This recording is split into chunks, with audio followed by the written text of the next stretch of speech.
who took you to the dance. Ken Johnson, my classmate, and also used to stand up, Ken.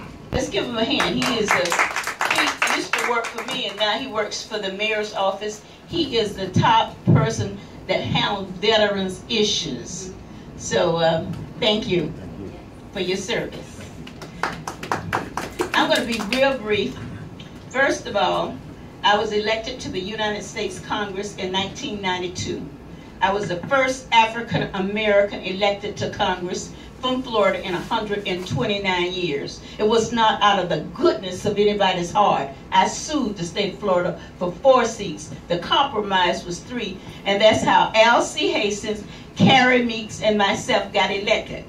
Now, my classmate, L.C., is supporting, of course, me, and he's doing a robocall, and Carrie Meeks is my sister, and I am not an attorney. I educated one who is not only an attorney, but she's passed the bar, and she is licensed in Florida and D.C.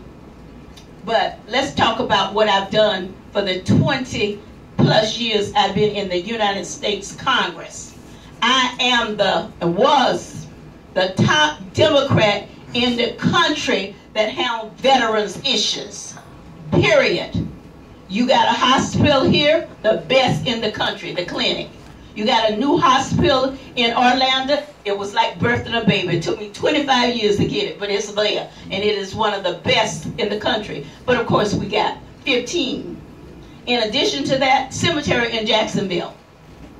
I wanted a cemetery in Jacksonville, and it's hard work. Well, how did you get it? Well, first of all, we do it by formula. So before I could get the cemetery in Jacksonville, I had to double the size of one in Bushnell. Then I had to get one in Miami. Well, Miami don't have space for a cemetery, so it had to go to West Palm. Then we got the one in Jacksonville, and now we have one in Tallahassee. That's kind of how it works. And when it comes to appropriations, I was the 3rd person in the country. 3rd in the country. Nobody, not the speaker, getting resources back to your state. For every dollar you sent to Washington when I was elected in 1992, you got 77 cents back. I changed the formula. We now get 92 cents. That was $5 billion the first year. Those are just some of the things that I've done. One of the things that was very disturbing to me was the PLUS loan. You may not know what it is, but we lost 50,000 black kids from higher education. It took me 2 years to work to change that formula. Now, you know, FAMU lost 1,000 kids. Bethune-Cookman lost kids. Spelman lost kids. So we worked, and I led the fight to change that formula. Recently, Friday, at Florida A&M, the president of the institution stood up and said that Corrine Brown led the fight, that they got the largest dedication in the history of the United States. 4,000 acres of land we gave to FAMU near Bushnell for them to develop. And those are some of the things that I've done. When you mention health care, it is amazing to me that we got so much in that bill, Affordable Care Act. They say, well, they don't want it because it's Obamacare. 1 million people in Florida could have health care. Last thing I want to mention, we got $4 billion for a high speed in Florida. You sent the money back. The legislature sent the money back. 28 states got our money, including Salt Lake City, Utah. So they're riding the train all up in the mountains. Our money. Salt Lake City is kind of religious place, isn't it? They like your money. So with that, that is just some of the things that I've been doing. Do you have any questions? Yes. Partner. Given the climate that you work in, how is it going to work going forward with whoever the next president is? is the House going to relent on funding? Let me give you some examples. When we passed the water bill, well, being on transportation handles everything, whether we're talking about courthouses, ports, just a whole list of things, all of the government agencies. Well, when we passed the bill pertaining to port, Jacksonville Port wasn't in there. And I told them, that dog don't hunt. We get no bill passed unless Jacksonville is in there. And absolutely, it did not pass without Jacksonville being in there. Being a senior member from Florida on transportation and knowing how to get things done, let me just tell you one thing. Are there any women veterans in the room?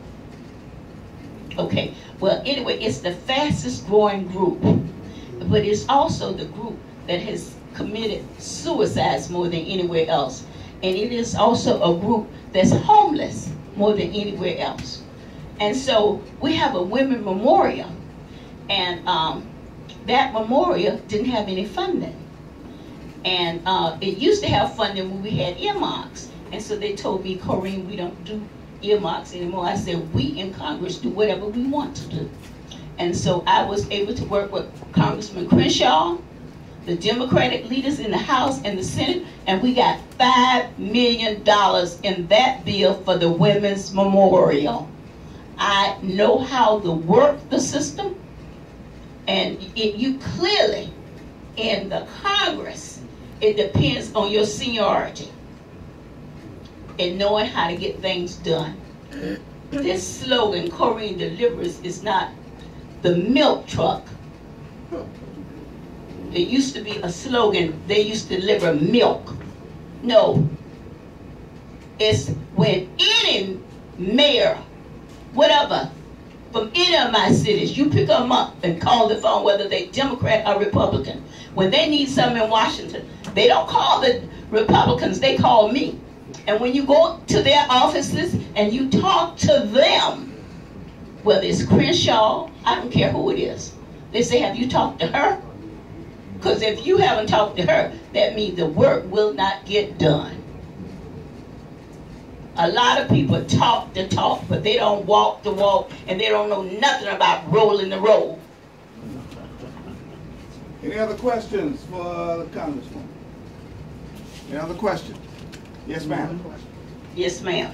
Ms. Brown, okay, I understand, you know, I'm prayerful about what's going on with you.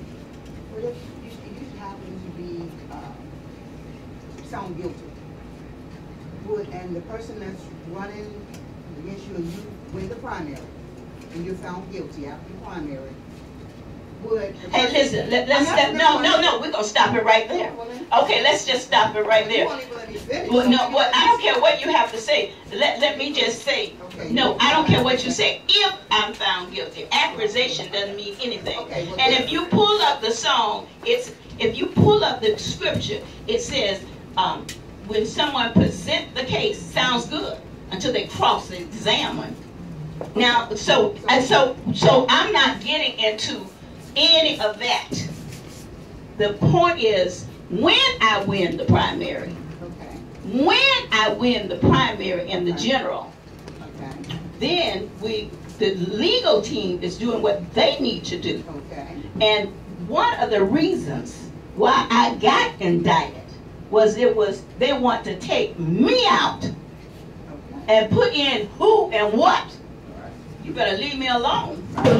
Now, remember, this was one of those issues where I told you we had the room in the back where you can have that discussion. I'll take that. I'll see you at the ballot. Yes, ma'am. But, and you can still... I wasn't here, I'm sorry, but I will go back and ask you if she don't mind. I just that's what we talked about. If there's any issues like that the candidate is not happy with answering, that's why we're here. Okay, so you can have that ask her that question one-on-one and go from there. But I think